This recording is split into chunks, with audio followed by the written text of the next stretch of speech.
Test.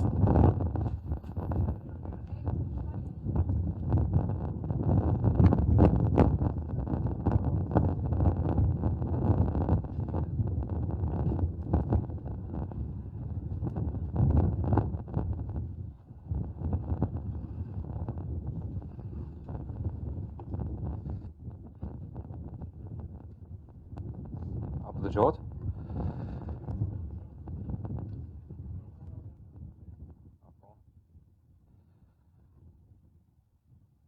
Faleminderit që ju keni përgjigjur ftesës son për këtë konferencë për media. Ne ju kemi ftuar sot këtu për t'ju njoftuar lidhur me vendimin për shkarkimin e zyrtarëve të lartë të menaxhmentit të kompanisë ujësjellëse Rajonale Prishtina. Pranë meje kam kryeministrin e detyrë zotin Kurti dhe ministrën e ekonomisë, punësimit, tregtisë, industrisë, ndërmarrësisë dhe investimeve strategjike zonja Hajdari. Fillimisht fjalën e parë do ta ketë kryeministri në detyrë i Republikës Kosovës zoti Kurti, më pas mbi detajet lidhur me gjetjen e shkeljeve mbi të cilat është marrë ky vendim, do t'ju njoftoj ministrja në detyrë e ekonomisë. Më pastaj do t'jenë të dy të hapur për pyetjet juaja në fund të fjalës së tyre. Faleminderit. I ftoj kryeministrin në detyrë Kurti dhe ministrën Hajdari.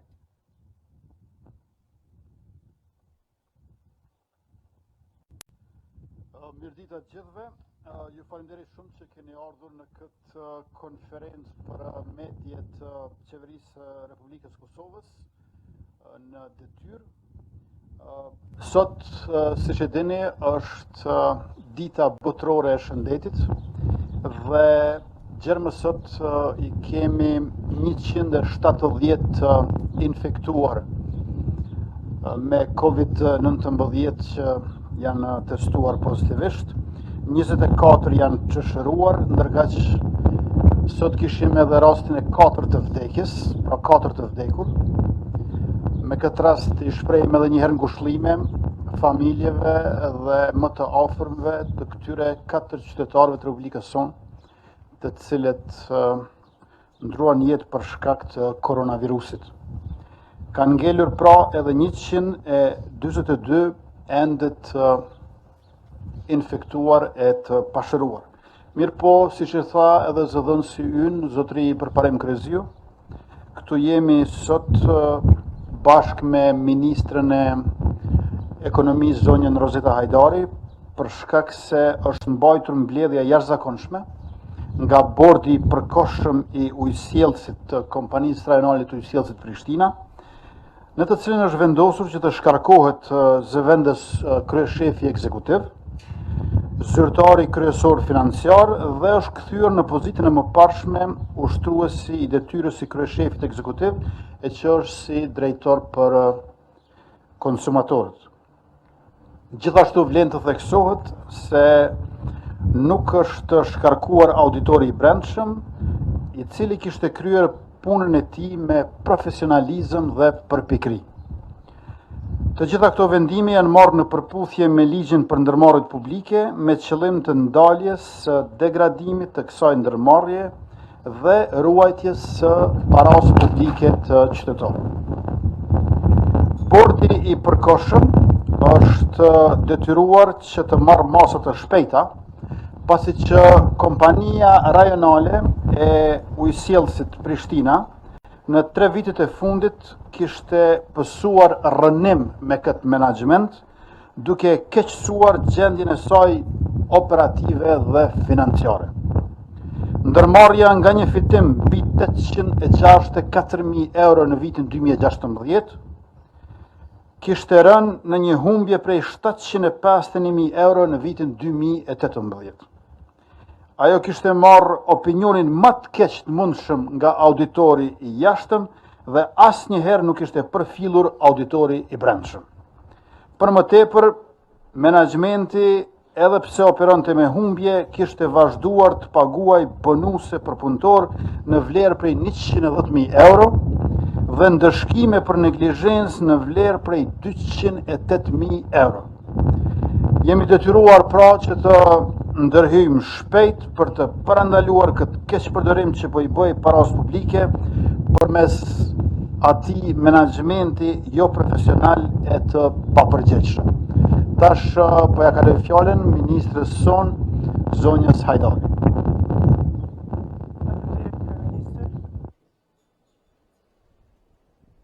Faleminderit Kryeministër, të nderuar gazetar, përshëndetje të nderuar qytetar.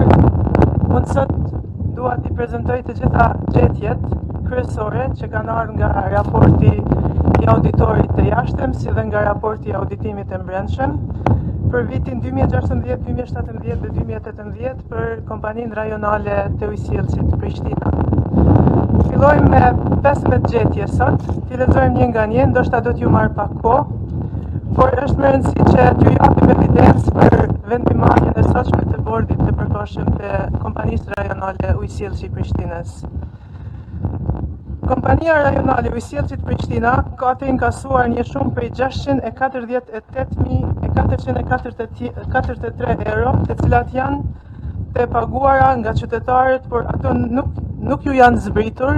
Pra, këto është një parregullsi ku qytetarët kanë paguar vazhdimisht, por borxhi I tyre nuk është shlyer, përkundrazi kanë mësuar një shkputje të ujit. Dhe gjetja e dytë, humbjet teknike dhe komerciale të ujit në vitin 2018 ishin 58%, e cila ishte rrit nga viti në vit. Në vitin 2015 ishin 53%, ndërsa në vitin 2017 ishin 57%, kurse në vitin 2018 ishin 58%, pra tregon një performim negativ nga viti në vit.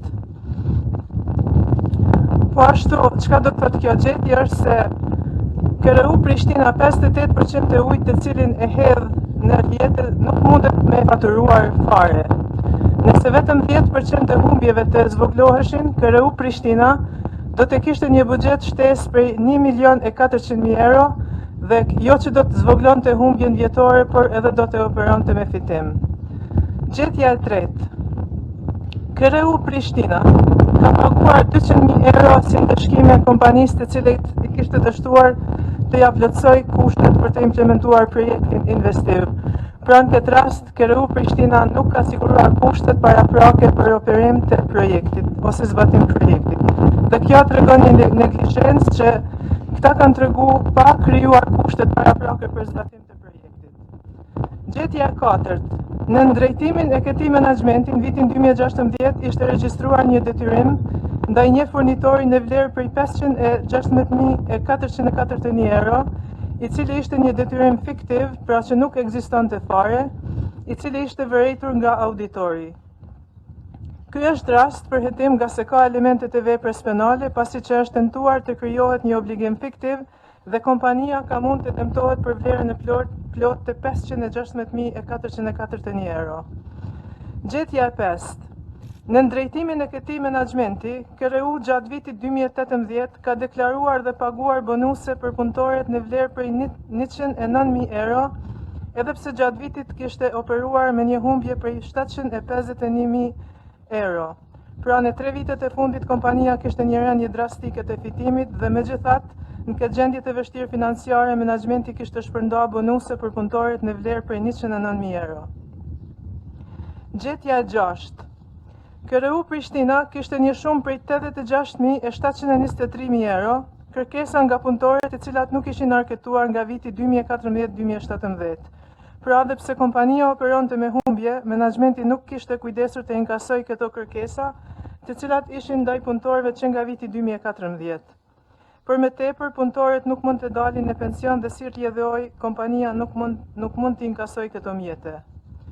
Gjetja e 7. KRU kishte bler automjetet e përdorura në vlerë për 63.451 euro, edhe pse KRPP nuk e rekomandonte një gjet të tillë.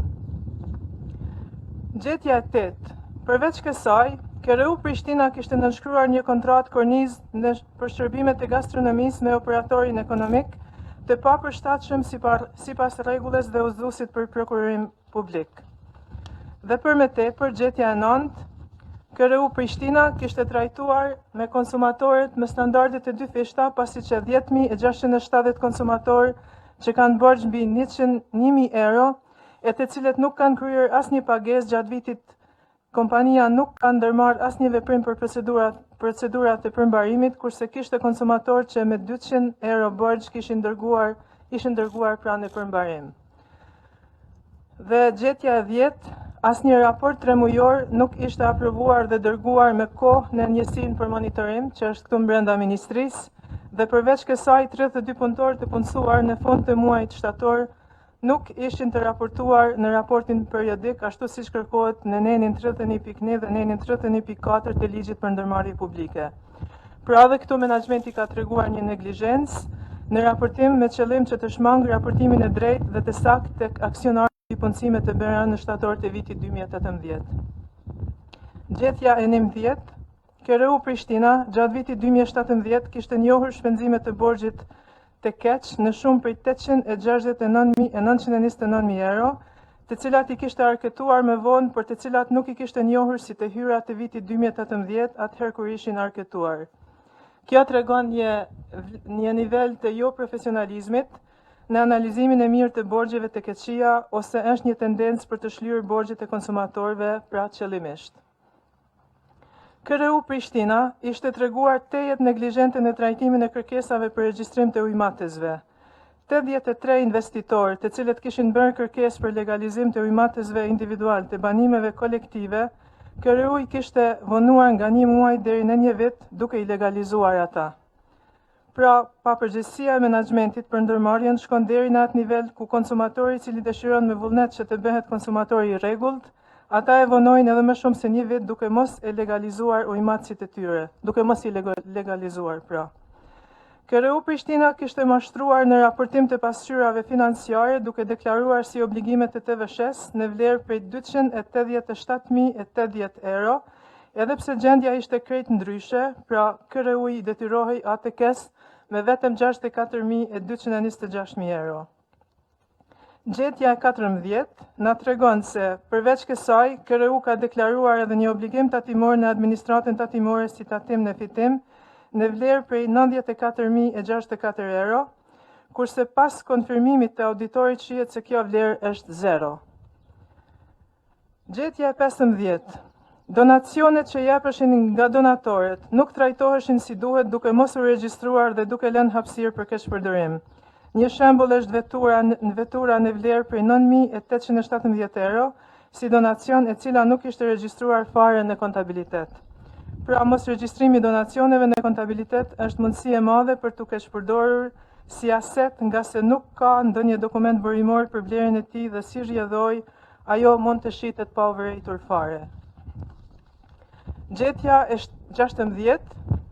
Në vitin 2017, zyra kombëtare e auditimit kishte dhënë një opinion të kualifikuar me 20 rekomandime. Menaxhmenti i KRU-s jo që nuk i kishte implementuar as 50% të këtyre rekomandime, por në vitin 2018, zyra kombëtare e auditorit kishte dhënë 39 rekomandime me një opinion të kundërt, opinion ky që është opinioni më i keq që ka marrë ndonjë ndërmarrje. Edhe me keq qëndron në implementimin e rekomandimeve të auditimit të brendshëm me rreth 90 rekomandime të dhëna në vitin 2019 dhe vetëm 3 nga këto rekomandime janë zbatuar. Përfundimisht, do të ishte shkelje ligjore nga bordi i përkohshëm nëse nuk do të kishte marrë vendime të shpejta për të shpëtuar ndërmarrjen, sikurse që do të ishte shkelje jo vetëm ligjore, por edhe kushtetuese e qeverisë së Kosovës, nëse do të qëndronin duar kryq duke shikuar nga anash dhe duke mos reaguar ndaj keqpërdorimit të paras publike që po behej. Pra, gjitha këto të gjetura janë të evidentuara me raportet e auditorit të jashtëm dhe auditorit të brendshëm, dhe ka edhe më shumë, por sot kemi sjell një përmbledhje të gjeturave kryesore. Faleminderit.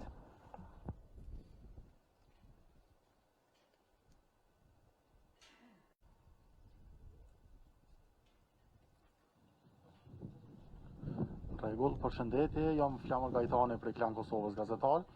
Deshta me ditë për gjitha këto rekomandime që ka i dëgjuar dhe përfundimet që janë nxjerra, do të iniciohen procedura ligjore nga qeveria dhe ministria, si dhe tjetra nëse do të miren edhe rekomandime prej bordeve tjera, qoftë hekurudhave, qoftë telekomit, sikur kjo prej bordit pra të përkashëm, ose trepqës, sikur këto që janë marrë për rujtjellësin. Faleminderit. Faleminderit për këtë pyetje. Sigurisht që bordet e përkohshme janë duke bërë rekomandime, janë duke marrë edhe vendime për korrupsionin që përgjejnë aty si rezultat i të dhënave nga auditorët e brendshëm e të jashtëm, të cilët përgjithsisht janë shpërfillur nga menaxhmentet që po i hasim në këto ndërmarrje. Padyshim që në këtë korrupsion ka shkelje ligji dhe natyrisht që edhe ministrit tona do ta bëjnë rrugën drejt tek prokuroria, por njësoj mund ta bëjë rrugën edhe prokuroria drejt tek ministrit tona, meqense këto janë tashmë fakte të publikuara nga ekzekutivi i vendit. Virusi po e rrezikon shëndetin e qytetarëve, po edhe korrupsioni është një lloj virusi që e gryn shëndetin e ekonomisë tonë, e ne jemi të vendosur që ditë natë ta themi të vërtetën, ta bëjmë atë që është e dobishme dhe kërkojmë që edhe organet e drejtësisë ta fillojnë procedurën për zbatimin e drejtësisë. Ministrja jonë, zonja Rozeta Hajdari, sot në mëngjes ka pasur rast vdekje, i ka vdekur babai, po gjithë ditën ka punuar, sepse është e vendosur kundër krimit edhe korrupsionit në Kosovën tonë dashur. Pas kësaj konference për media, Rozetës do t'i duhet të shkojnë në Pej, që të përgatis me familjarët e saj ceremoninë e varrimit të babait. Përkushtimi ynë është maksimal. Përkushtimi i gjithë ministrave tonë është pa kursim e pa rezervë në luftimin e krimit dhe korrupsionit, por siç e bëri edhe pyetjen gazetari i nderuar, kjo punë duhet të vazhdohet edhe me organet e tjera të shtetit.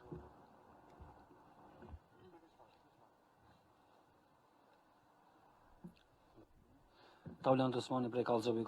Kryeministri megjithatë kryesuesi i këtij bordit ka dalë që ka qenë ish kandidat i vendosur për deputet në zgjedhjet e fundit dhe ka dalë në deklarimet e juaja që kanë deklaruar se do të bëjmë shkapjen e bordeve politike dhe nuk do të ketë përfaqësues në borde që kanë libreza partijake. Si e komentoni këtë? Pyetja e dytë, ka edhe bordet të tjera ndërmarrje publike që auditori i përgjithshëm i ka cilësuar ka gjetur me thënë vepra jo të mira, ka gjetur shkelje të shumta. A do të merren vendime edhe për ato borde? Edhe pyetja e tretë, çka do të ndodh me 12 prill kur të përfundoj ora policore që është deri në ora 5? Do të merren vendime të reja, nëse po, çfarë veprime priten? Faleminderit. Faleminderit. Së pari, kudo që ne hasim korrupsionin, e ndalim, e ndalojmë. Por drejtësinë në vend nuk e sjell dot ekzekutivi. Dhe natyrisht që edhe në ndërmarrje të tjera, kudo që kemi të dhënat për krim e korrupsion nga auditorët e brendshëm e të jashtëm, ne do të veprojmë. Por ashtu unë besoj e uroj që do të veproj edhe sistemi ynë i drejtësisë. Andaj në këtë aspekt besoj që atyre duhet t'ju shtohen pyetjet se çfarë do të bëjnë si pushtet në Republikën e Kosovës, si pushtet për drejtësi, pasi që pushteti ekzekutiv qartazi po i ndërmerr veprimet në kuadër të luftimit të krimit dhe të korrupsionit në institucionet e në ndërmarrjet publike. Gjatë kësaj kohe se jemi në qeveri, pra janë diç më shumë se 2 muaj, një pjesë e së cilës ishte tamam qeveri, tash jemi qeveri në detyrë pas mocionit mosbesimit, janë 27 persona të emëruar të rinj në përbordet e përkohshme të ndërmarrjeve publike. Janë 27. Prej 27 e kemi gjetur që gjithse janë 4 me antarësi në lëvizjen vetëvendosje, por asnjëri prej tyre nuk e ka këtë gjë primare. Janë profesionistë të dëshmuar. Artan Dermaku, ta zëm, është doktor shkence megatronikës në Universitetin e Vjenës, para se të jetë antari vetëvendosjes dhe asnjëri prej këtyre 4 personave nuk e ka asnjë post udhëheqës. Kjo ka qenë e mundur vetëm për shkak se janë bordet përkohshme.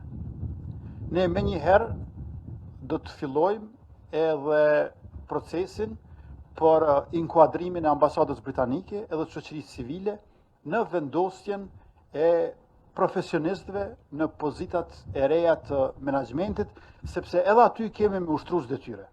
Pra, jo vetëm që bordet janë të përkohshme, vetëm disa muaj, po gjithsesi më pak se 6 muaj, por edhe njerëzit e ri në menaxhment po ashtu janë ushtrues detyre. Bordet me mandat të plot dhe kryeshefat me status të duhur do të jenë pas një procesi tjetër.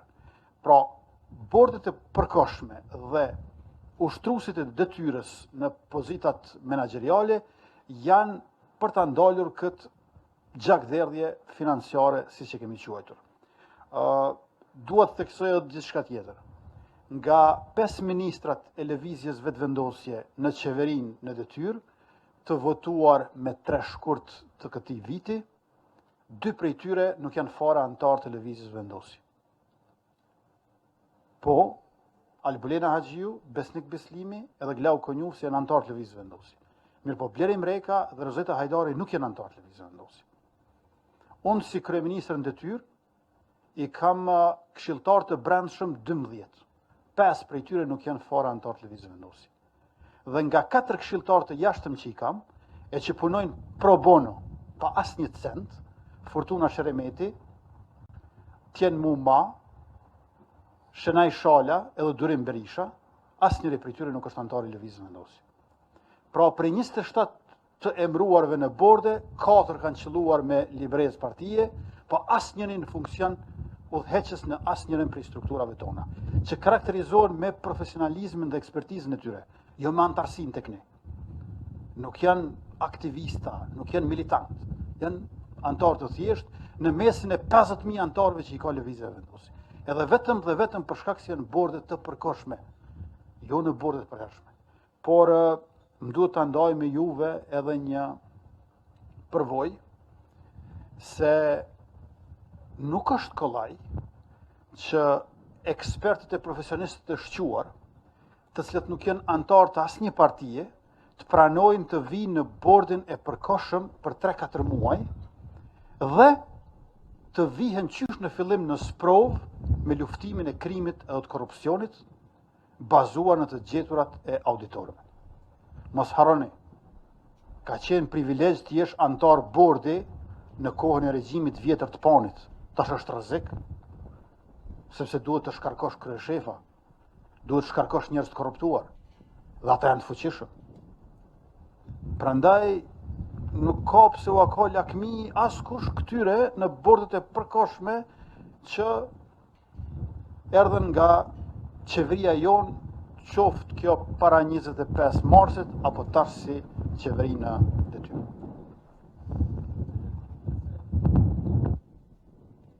Antarët e bordit që janë antarët e lëvizjes vetëvendosje, duhet ju jap edhe një sqarim shtesë. Pos kryeministrit, ligji për ndërmarrjet publike e cek shumë qartë se mund t'i kesh antarët e partisë, por jo ata që janë në pozita politike. Unë e kam dhënë sqarimin edhe në website, edhe në Facebook, ku e sqaron detaje, cili nen i ligjit për ndërmarrjet publike e sqaron që antarët e bordit mund të jenë antarët e partisë, por jo në pozita politike të kyçur. Prandaj kjo ka qenë hapësira që më zhdon mua në këtë kohë të pandemisë, siç e ceku edhe kryeministri, nuk është lehtë të veprojmë shpejt, ashtu siç e kërkon ligji, dhe të gjejmë ekspertët e duhur që na garantojnë pastrimin e bordeve që kanë kriju gjitha këto shkelje ligjore. Prandaj unë e kam marrë atë liri duke u bazuar në ligjin për ndërmarrjet publike dhe ndoshta mund t'ju shpreh keqardhje se ndoshta s'ka qenë ky komunikim para prak, sikur të kisha ditë që do të reagonit kaq shumë pa e njoft mirë ligjin për ndërmarrjet publike, do t'ju kisha dhënë një sqarim, mandej do të kishim filluar me emërimet e bordeve. Faleminderit.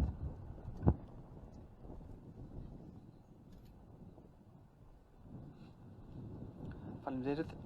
Jam Vesar Krasniqi prej RTK-s, deshta vetëm me i ditë emrat nëse është e mundur, kush është shkarkuar sot dhe kush është vënë në detyrë. Unë nuk i di emrat, po Ministrja Hajdari besoj që i ka. Nuk më kujtohen gjithë. E kam kolegun që është kryesuesi i bordit, mentor Hysenaj, i cili do t'ju pasoj emnat. Unë fatmirësisht është që edhe nuk i di emnat, sepse nuk është kjo në baza personale që i njohim këtë person ose atë person, por është shkarkuar zyrtari financiar, është shkarkuar ushtruesi i detyrës, është kthyer në pozitë pra ushtruesi i detyrës i emëruar para një muaji, dhe nuk është shkarkuar zyrtari i auditimit i cili ka kryer detyrën. Nuk jam e sigurt për emra, sepse sot, siç ju tregoi edhe kryeministri, jam pak e mërzitur dhe s'kisha shku në emra. Faleminderit. Atëherë faleminderit shumë, do t'i themi përmes zëdhënësit tonë që t'ju kontaktoj gazetarin e RTK-s, kryesuesi i bordit përkohshëm zotëri mentor Hyseni, dhe t'ju jap përgjigjen për emrat e atyre të cilët janë emëruar si ushtrues detyre. Pra sot bordi i përkohshëm ka mbajtur mbledhje dhe aty ka shkarkuar zëvendës kryeshefin ekzekutiv dhe gjithashtu zyrtarin kryesor financiar. Atëherë faleminderit shumë, ju kërkojmë falje që ka qenë moti i ftohtë dhe kjo erë ka penguar aspektin e zërimit në këtë konferencë për media, po ishte domosdoshme që të mos ndodheshim në një sallë të mbyllur për shkak të pandemisë së koronavirusit. Faleminderit e mirupafshim.